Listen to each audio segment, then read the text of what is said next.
Puji Tuhan, selamat berjumpa kembali. Jemaat yang dikasihi Tuhan, kita akan sama-sama kembali membaca, mempelajari, dan merenungkan firman Tuhan. Mari kita sama-sama datang kepada Tuhan.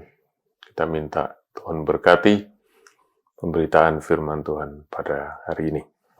Bapa dalam surga, kami bersyukur buat hari ini, hari yang Tuhan jadikan dalam kemurahan Tuhan, di dalam kasih setia Tuhan buat kami semua. Dan saat yang indah ini, kami boleh bersama-sama merenungkan firman Tuhan. Kami boleh mendapatkan pengenalan akan Engkau lewat firman-Mu. Dan kami berdoa Tuhan, biar lewat firman Tuhan hari ini, kami boleh tahu Engkau berbicara kepada kami, karena Engkau mengasihi kami dan Engkau memberikan bagian yang terbaik yang Kau sudah siapkan di dalam ibadah kami hari ini. Terima kasih Tuhan untuk firman-Mu, dan kami percaya kami semua yang membuka hati, firman-Mu boleh datang sebagai benih yang hidup, yang boleh tertanam, berakar, bertumbuh dan berbuah di dalam kehidupan kami. Di dalam nama Tuhan Yesus. Amin.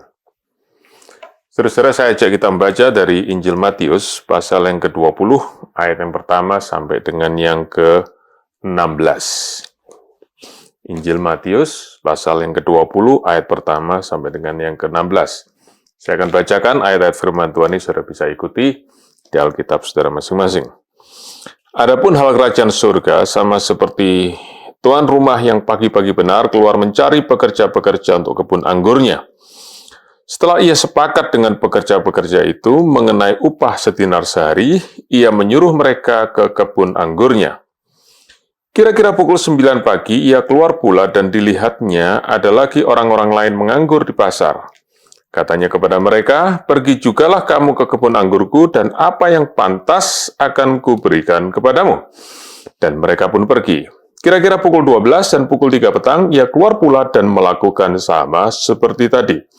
Kira-kira pukul 5 petang, ia keluar lagi dan mendapati orang-orang lain pula.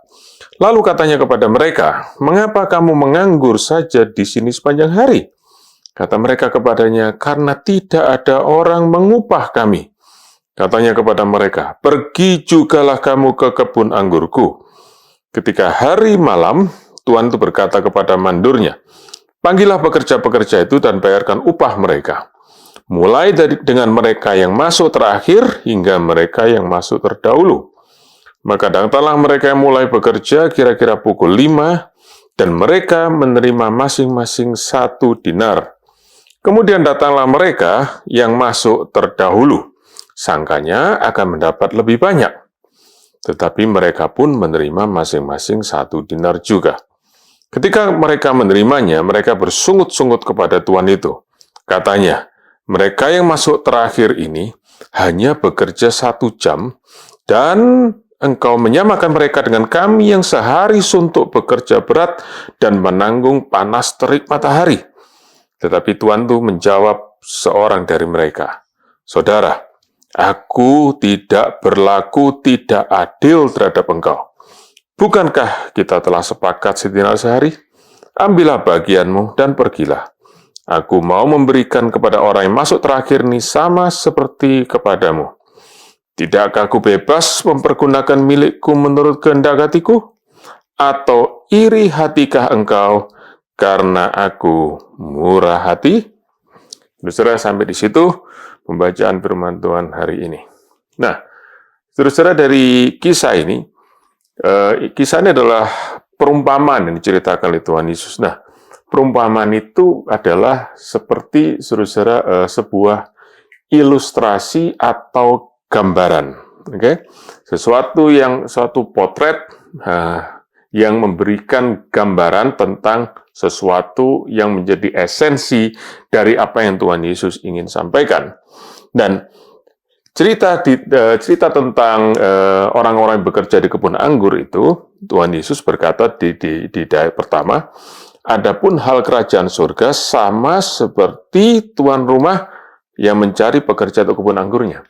Berarti, saudara-saudara, ini adalah ilustrasi, adalah gambaran adalah satu contoh miniatur dari yang namanya kerajaan surga. Dan kalau saya mau lebih spesifik, saudara, di perumpamaan ini Tuhan Yesus menceritakan tentang satu aspek daripada kerajaan surga, yaitu bagaimana kerajaan surga itu beroperasi, atau dalam bahasa Inggris, saudaraku, ada istilah yang kita sering kenal namanya the rule of the game. Ya, kalau dalam Indonesia kita sering sebut sebagai aturan main. Ya, jadi bagaimana aturan main dalam kerajaan surga, itulah yang Tuhan Yesus ingin sampaikan lewat perumpamaan ini. Nah, saudara, kalau kita melihat di dalam perumpamaan ini, saudara akan melihat ada beberapa kelompok pekerja yang dipanggil oleh seorang tuan yang punya kebun anggur untuk bekerja di kebun anggurnya. Dan saudara, itu pasti adalah saat untuk menuai. Ya, dan tuan ini butuh banyak sekali pekerja kebun anggur, sebab kalau anggur terlambat dituai, saudara, maka anggur akan jatuh ke tanah dan terbuang sia-sia atau mungkin bisa membusuk. Jadi harus cepat dituai karena itu butuh banyak pekerja. Nah, kalau kita melihat, saudara, ada beberapa grup kelompok pekerja yang bekerja di kebun anggur menurut jam-jam di mana mereka mulai bekerja. Nah, supaya saudara tahu, kalau saudara baca dengan teliti, saudara pasti bisa tahu, saudara, maka jam bekerja ini, di mana mulai bekerja ini, saudara, kira-kira adalah dimulai jam 6 pagi sampai jam 6 sore. Jadi kira-kira 12 jam. Ya. Karena itu, saudara, ada yang dipanggil pertama kali, ya, itu di ayat yang kedua, saudara, walaupun tidak disebutkan secara spesifik, tapi banyak penafsir Alkitab percaya itu adalah jam 6 pagi. Kemudian ada yang dipanggil jam 9, kelompok kedua. Kemudian jam 12, ayat yang ke-5, saudara. Kemudian jam 3, ayat yang ke-5 juga. Dan akhirnya kelompok yang terakhir, di ayat yang ke-6 dipanggil jam 5 sore. Dan jam 6, saudara, jam kerja selesai, dan hari itu juga mereka dibayar. Kenapa? Karena mereka ini pekerja harian, ya. Kalau di dalam istilah kita, saudaraku, sering disebut casual worker. Mereka bukan pekerja tetap. Jadi mereka hanya dibayar menurut hari di mana mereka bekerja. Ya. Nah, kalau kita melihat 5 kelompok pekerja ini, jam 6, jam 9, jam 12, jam 3, dan jam 5, saudara, maka sebenarnya walaupun ada 5 kelompok yang ditentukan oleh jam kerja mereka, tapi sebenarnya bisa dibagi dalam 2 bagian. Yaitu yang kerja jam 6, yang pertama, dengan sisanya. Di mana letak perbedaannya? Kalau saudara baca di halaman kedua, dikatakan begini, setelah ia sepakat dengan pekerja-pekerja itu mengenai upah sedinar sehari.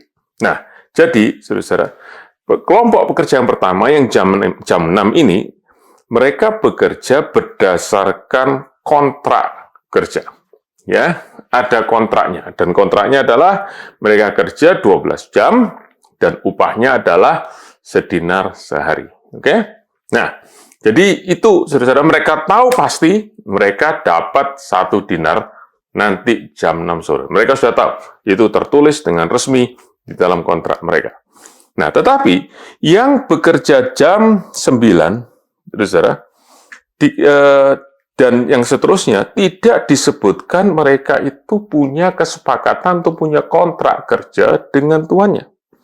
Kalau saudara lihat ayat yang keempat, itu yang dikatakan oleh tuannya kepada orang-orang yang dipanggil untuk kerja jam 9, dikatakan begini, pergi jugalah kamu ke kebun anggurku, dan apa yang pantas akan kuberikan kepadamu.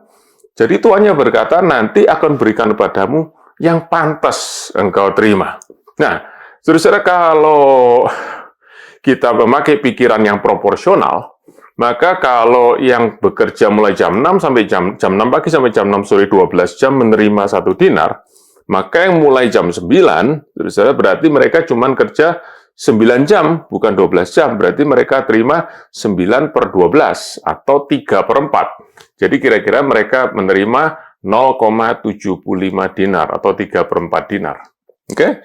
Kemudian dikatakan yang kerja jam 12 juga begitu. Yang kerja jam 3, saudaraku, juga dikatakan apa yang pantas kuberikan kepadamu. Jadi yang kerja jam 12 mereka expect mungkin terima setengah dinar. Nah, bagaimana dengan yang terakhir? Yang terakhir masuk jam 5 sore. Dan jam 6 sore selesai kerja. Jadi mereka cuma kerja 1 jam. Berarti, saudaraku, kalau diproporsikan, maka mereka harusnya cuma terima 1/12 dinar.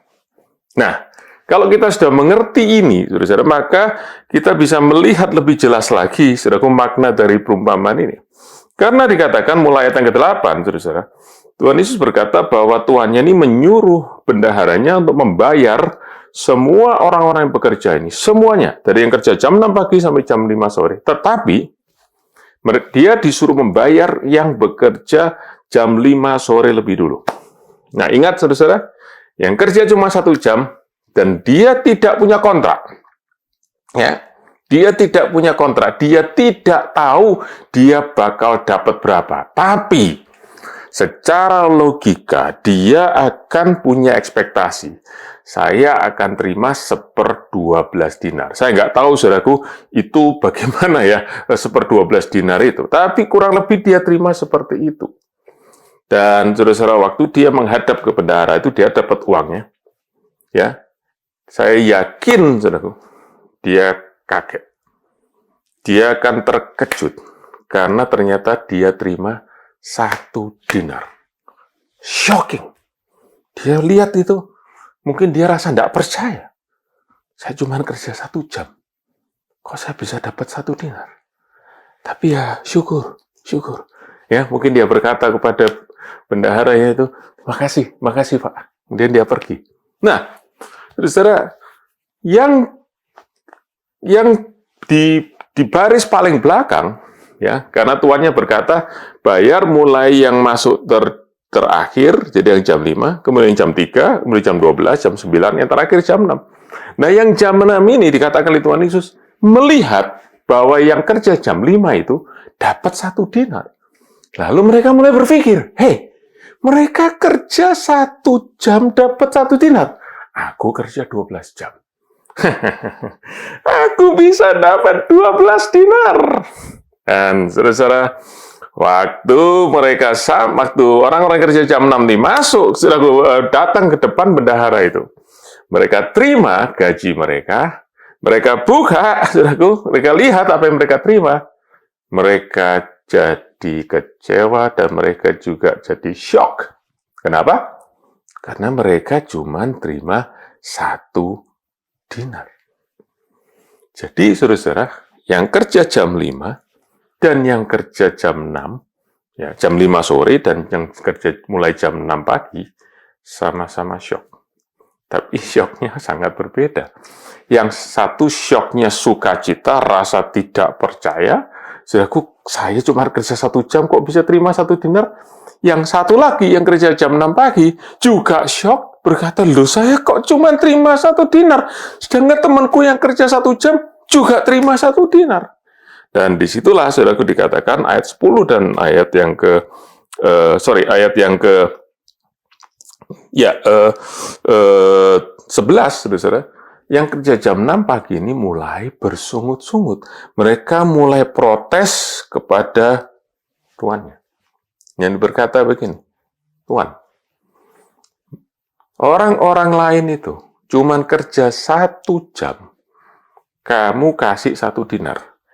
Kami kerja 12 jam, di bawah terik matahari, ya, keringatan, capek badannya, kami 12 kali lebih capek daripada yang kerja 1 jam.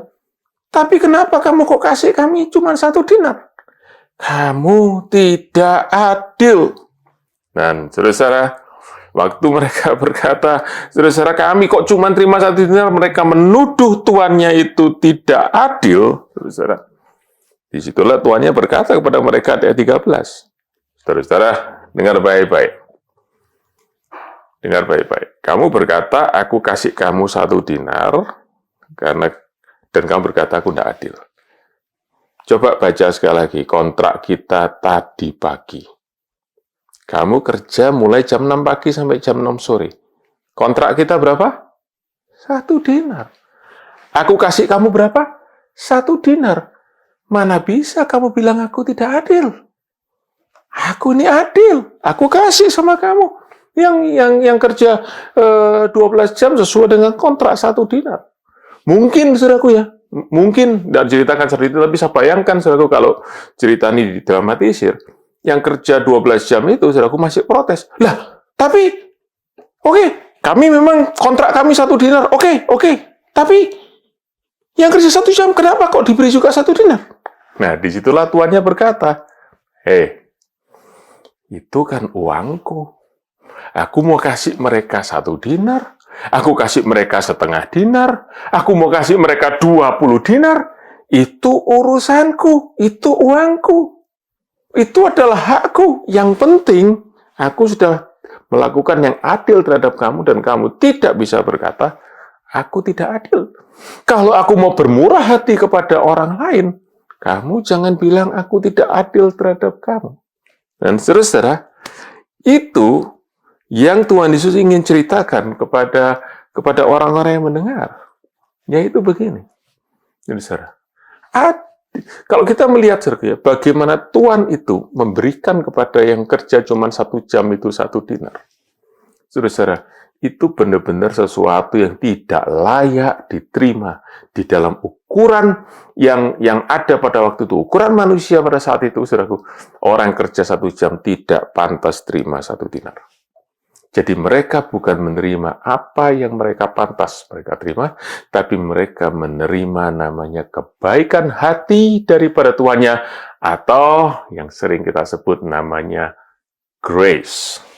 Apa itu grace? Kasih karunia.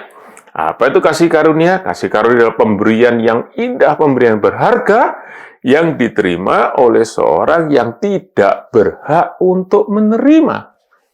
Dan saudaraku, karena itu yang kerja 1 jam, mereka terima grace daripada tuan kebun anggur itu.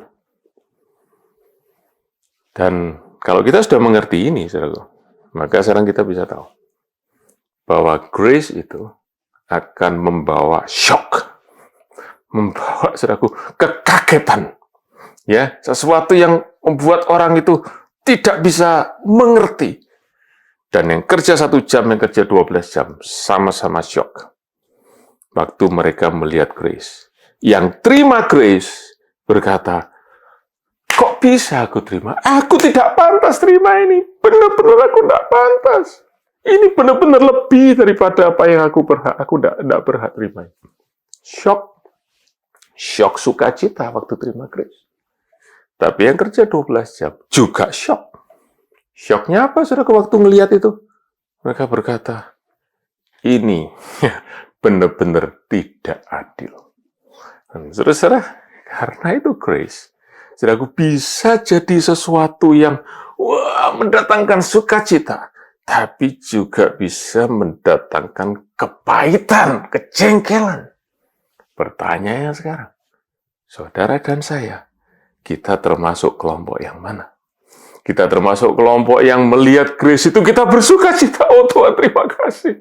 Karena Engkau memberikan bukan yang aku layak terima, tapi yang jauh lebih daripada aku yang terima. Atau kita berkata, tidak adil. Tidak adil. Seharusnya tidak bisa itu orang itu terima seperti itu. Saudara pernah lihat teman saudaramu di gereja, diberkati oleh Tuhan, lalu saudara berkata, kenapa dia diberkati? Kenapa bukan saya? Saudara, persis seperti orang yang kerja jam 6 pagi. Dan mengapa, saudaraku? Apa membedakan dua kelompok orang ini?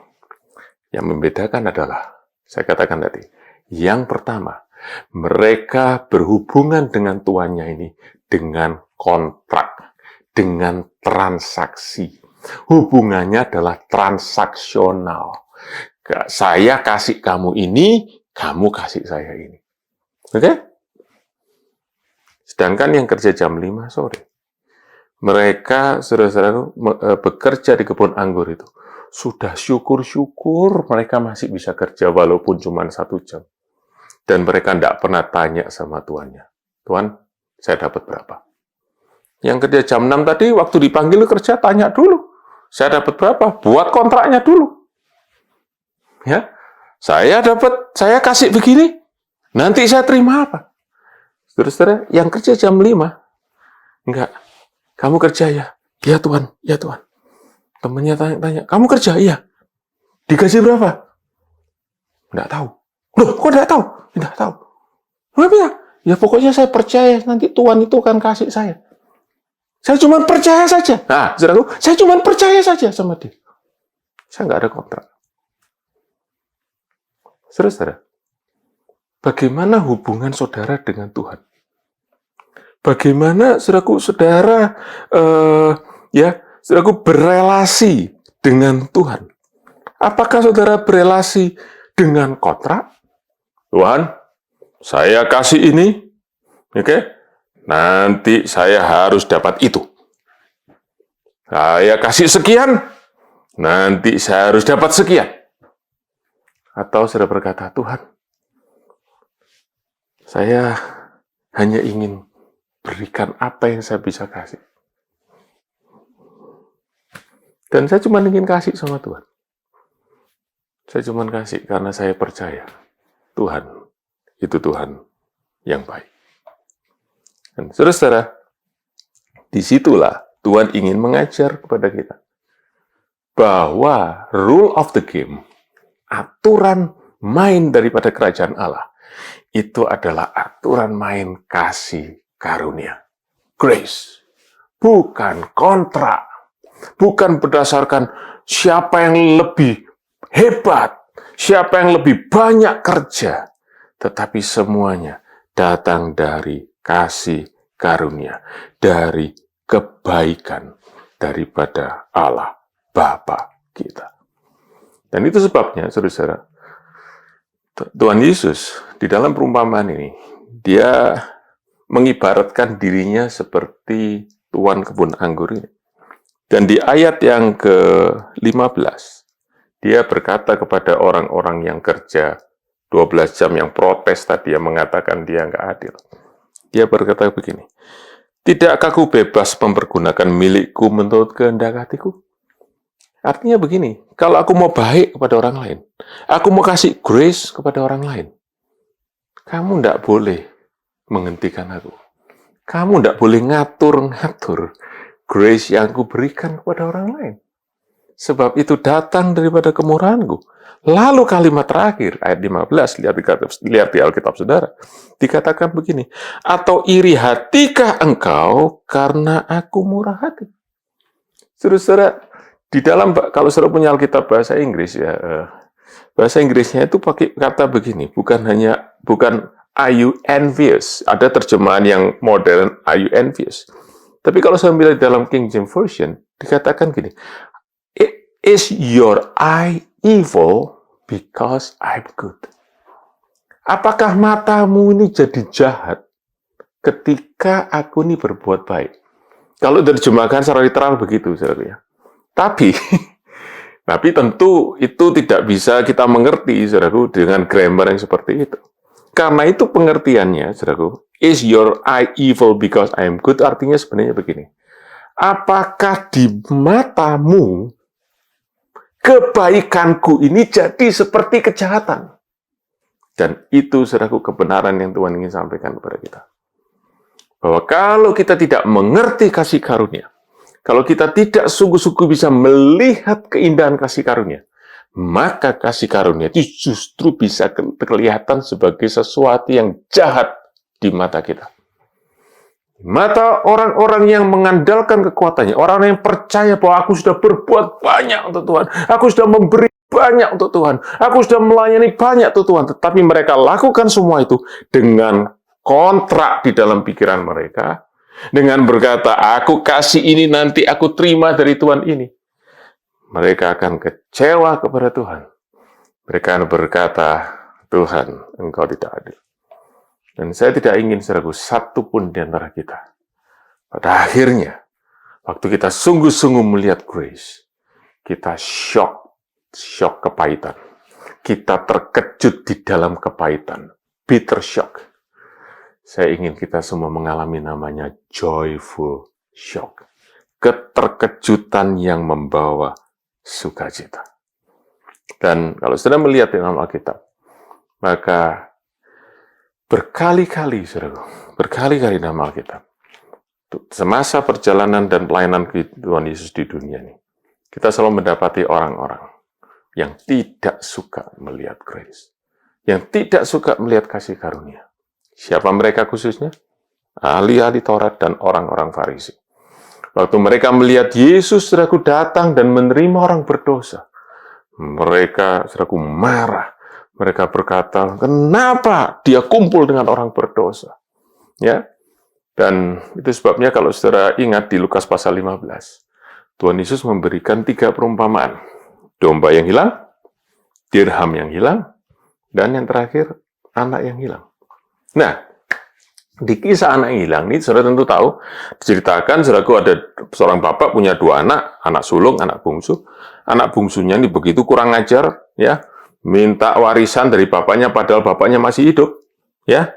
Dan setelah diterima, saudaraku, dia pergi, dia tinggalkan rumahnya bapaknya, foya-foya, sampai uangnya habis, dan akhirnya dia harus kerja di peternakan babi.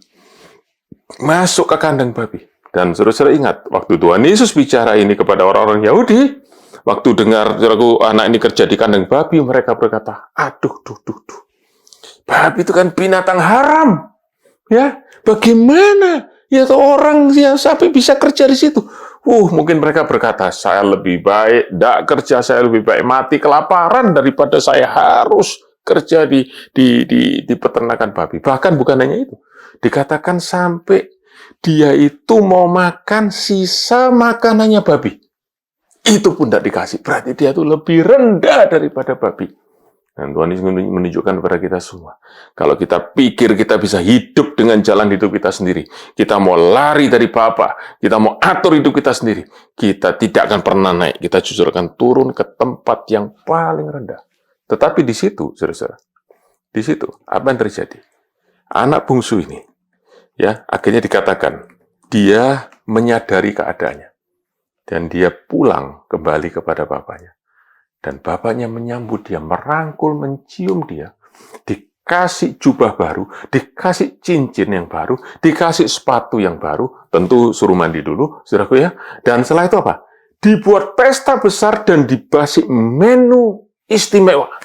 Anak lembu tambun. Ya, kalau sekarang mungkin wagyu, ya, marble yang tinggi begitu ya, saudara. Semua pesta, semua senang, semua sukacita, kecuali satu orang. Siapa dia? Anak sulung. Dan apa yang dikatakan anak sulung? Nanti kan, kalau saudara baca Lukas pasal 15, kata gini, dia tidak mau masuk, dia tinggal di luar. Mungkin saudaraku sambil intip-intip dari jendela gitu ya, biar orang tahu kalau dia marah. Dan bapaknya keluar. Dan waktu bapaknya keluar, dia lampiaskan unek-unek hatinya. Dia berkata, telah bertahun-tahun aku bekerja melayani Bapa. Tidak pernah aku melanggar perintah Bapa. Tapi anak kambing pun Bapa tidak pernah kasih sama aku. Untuk aku bisa senang-senang dengan temanku. Tapi baru datang anak Bapak, tidak mau sebut adiknya, anak Bapak, yang sudah menghabiskan uangnya dengan pelacur-pelacur itu. Ya, saya tidak tahu, saudaraku, dari mana anak sulung bisa tahu adiknya itu habiskan uang dengan pelacur. Saudaraku ya, tapi dia tuduh adiknya seperti itu. Bapak pestakan lembu tambun. Saudara, apa message-nya? Bapak tidak adil. Saudara, itu yang terjadi. Itu yang persis terjadi.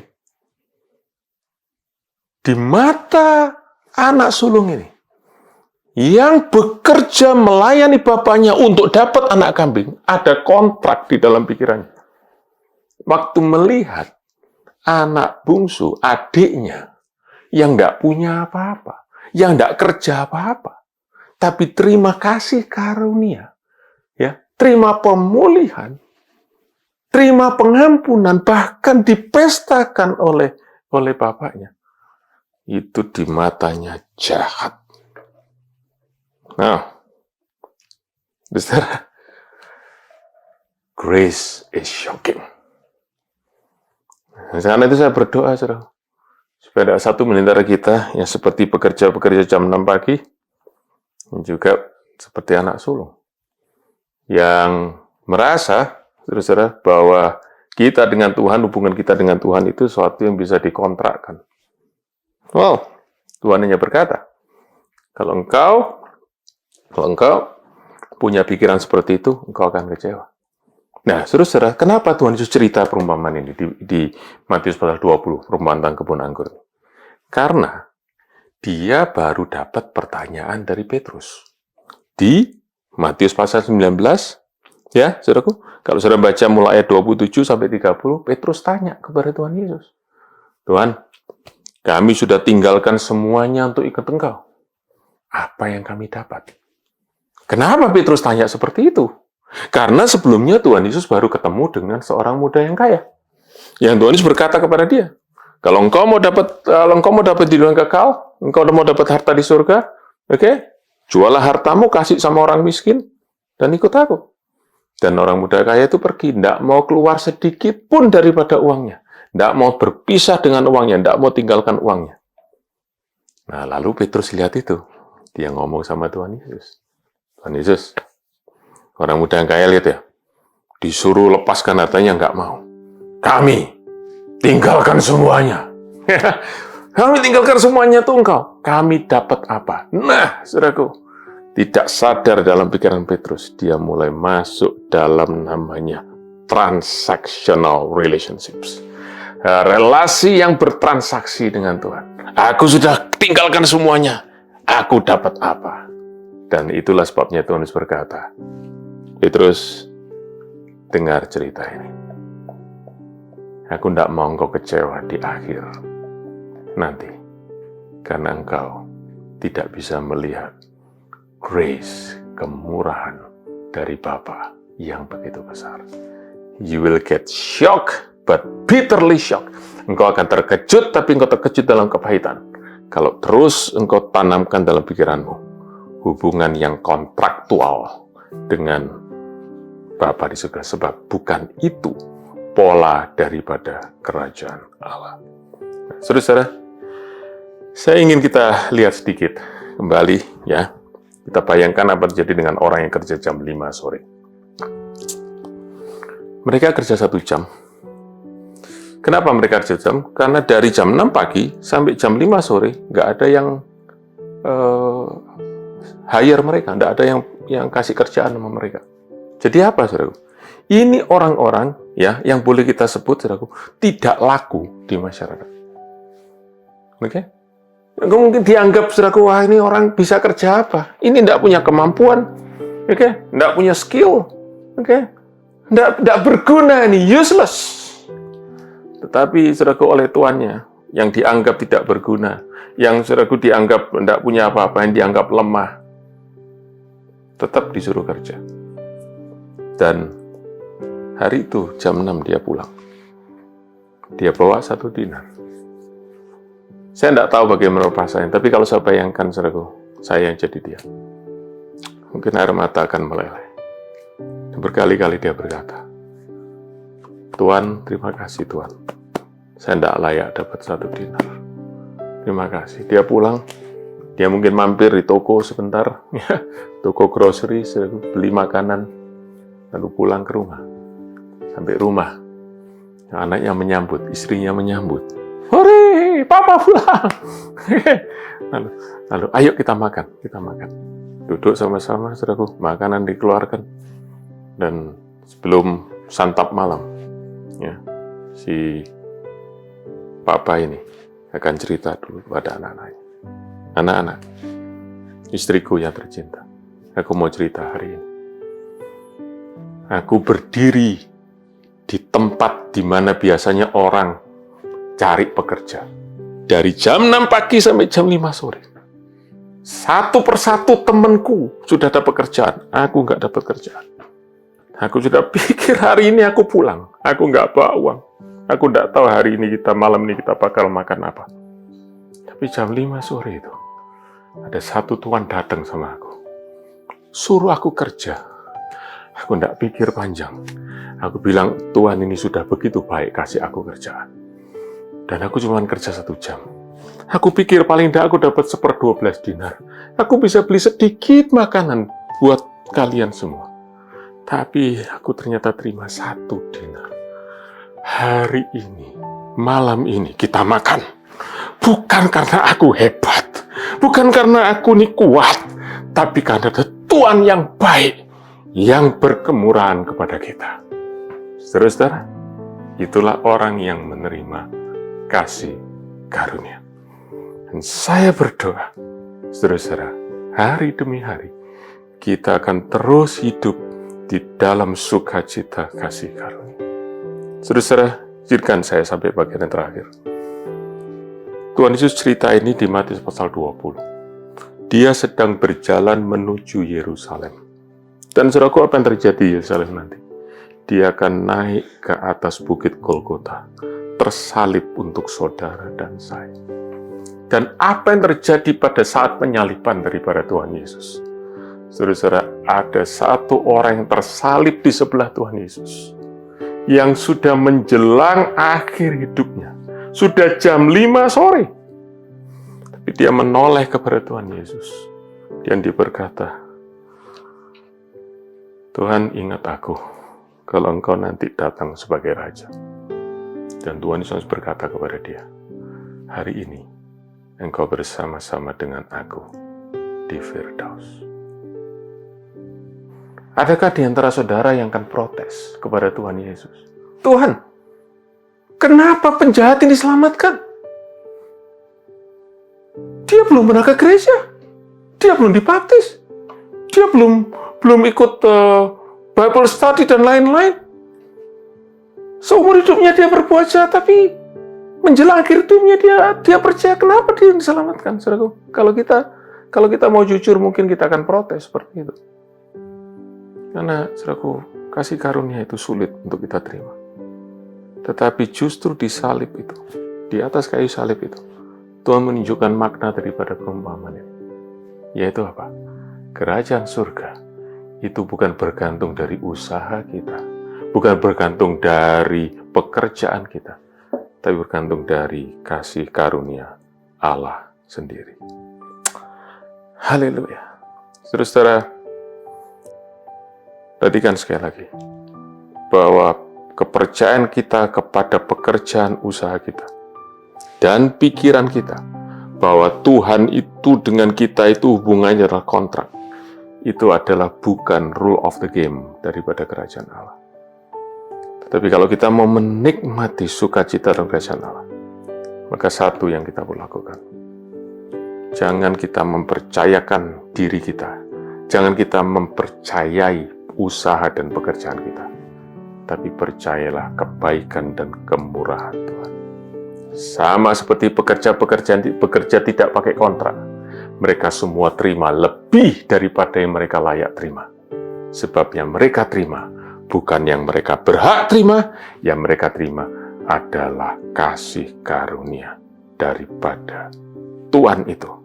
Yang buat kita adalah Tuhan di atas segala Tuhan, yaitu Tuhan Yesus Kristus. Haleluya. Stop counting on our works. Berhenti menghitung-hitung pekerjaan kita. Berhenti, saudaraku, bikin pembukuan ini yang saya sudah lakukan, ini. Sekarang saya akan terima ini. Buang itu semua. Buang jauh-jauh. Robek surat kontrak yang saudara punya dalam pikiran saudara dengan Tuhan. Dan hanya berharap kepada kemurahan kasih karunia-Nya. Dan percaya perkataan Tuhan ini kepada hamba-hamba yang Dia suruh kerja tadi, tanpa kontrak. Apa yang pantas akan kuberikan kepadamu. Dan yang pantas di mata Tuhan, itu bukan apa yang pantas buat kita, tapi apa yang pantas dari kebaikan, kemurahannya yang begitu besar buat kita. Trust His goodness. Percayailah kebaikannya. And be amazed by His grace. Dan biar kita terkagum akan kasih karunia-Nya. Amin. Mari kita berdoa. Bapa dalam surga, biar firman-Mu ini, Injil kasih karunia ini, boleh benar-benar jadi good news, jadi kabar baik, yang boleh menghidupkan pengharapan semangat, dan kasih yang Kau perbarui dalam hati kami semua. Ketika kami mengerti bahwa di dalam kerajaan Allah yang berlaku adalah kasih karunia. Dan Tuhan, sebab itu, kami hanya ingin melayani Engkau. Kami ingin memberikan semuanya kepadamu. Dari hati kami yang mempercayai Kau, dari hati kami yang mengasihi Engkau. Dan kami tidak pernah mau hitung satu pun apa yang kami lakukan. Karena yang kami hitung cuma satu, yaitu kebaikan, kemurahan, kasih setiamu yang lebih daripada hidup. Terima kasih Tuhan. Apapun yang kami lakukan untuk Engkau, apapun yang kami berikan untuk Engkau, tidak pernah bisa sebanding dengan kasih karunia, keselamatan yang Kau sudah beri kepada kami. Dan ajar kami setiap hari hanya memandang kepada kasih karuniamu dan terus terkagum akan kemurahan-Mu yang begitu besar buat kami. Terima kasih Bapa. Meteraikan firman-Mu oleh kuasa Roh Kudus dalam hati kami semua. Dan biar setiap hari adalah hari yang kami nikmati di dalam kasih karunia, sukacita di dalam kemurahan Tuhan. Dalam nama Yesus. Amin. Tuhan berkati saudara semua. Sampai kita bertemu kembali di lain waktu.